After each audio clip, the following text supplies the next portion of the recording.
Russia's army needs 20 million tons of ammunition, fuel, and food every single year just to keep fighting. Every artillery shell, every tank of diesel, every meal for every soldier on the front line. All of it has to move. By road, by rail, by sea. And right now, silently, without a single shot fired, the United States and NATO have launched an operation to make that movement impossible. This isn't a movie. This is happening right now. And by the end of this video, you'll understand why military analysts are calling it one of the most brilliant logistical attacks in modern warfare history. Let's go back to something Russia thought nobody was watching. In the early months of the war in Ukraine, Russia's military suffered an embarrassment that shocked the world. A 6-4-kilometer-long convoy tanks, fuel trucks, supply vehicles was stuck on a road north of Kyiv for days, abandoned, running out of fuel. Some vehicles simply broke down. The world's second-largest military paralyzed by a supply problem. This wasn't a coincidence. This was a symptom of a deep structural weakness. Russia's military logistics system, called the Material Technical Support Network, was built for a different era. It relies on fixed supply depots, predictable rail corridors, and centralized distribution points.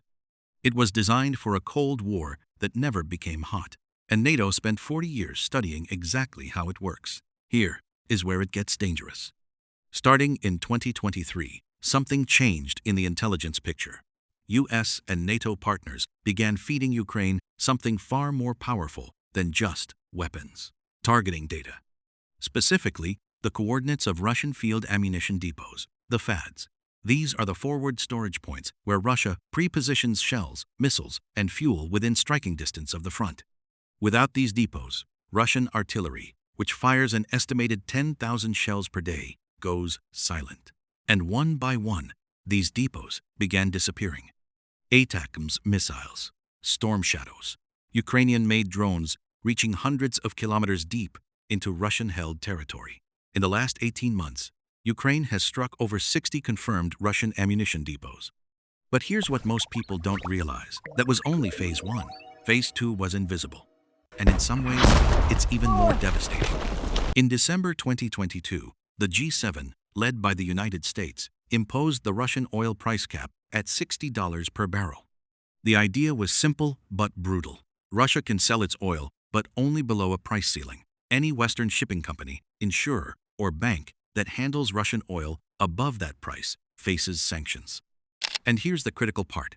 90% of global oil shipping insurance is controlled by companies in London and Brussels. Without Western insurance, Russian tankers struggle to move. Without oil revenue, Russia can't fund the war. Russia tried to build a shadow fleet of uninsured tankers, old ships, risky voyages.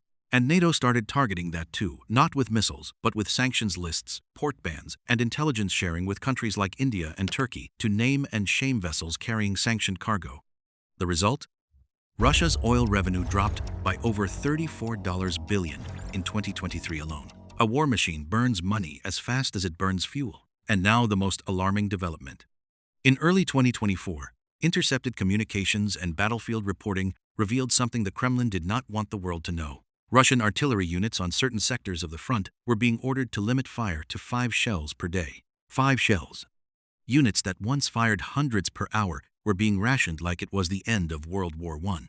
NATO's strategy, the depot strikes, the financial squeeze, the shadow fleet disruption had reached the front line. Russia is not defeated. Let's be clear about that. But for the first time since the war began, Russia's supply chain is showing visible fractures, and the United States is not letting up. But here's the question nobody is asking loudly enough. Russia has one lifeline left, and it runs through China. If Beijing decides to step in and fill the supply gap, ammunition, electronics, fuel infrastructure, everything NATO has built could be reversed in months. Is that already happening? That's the next video.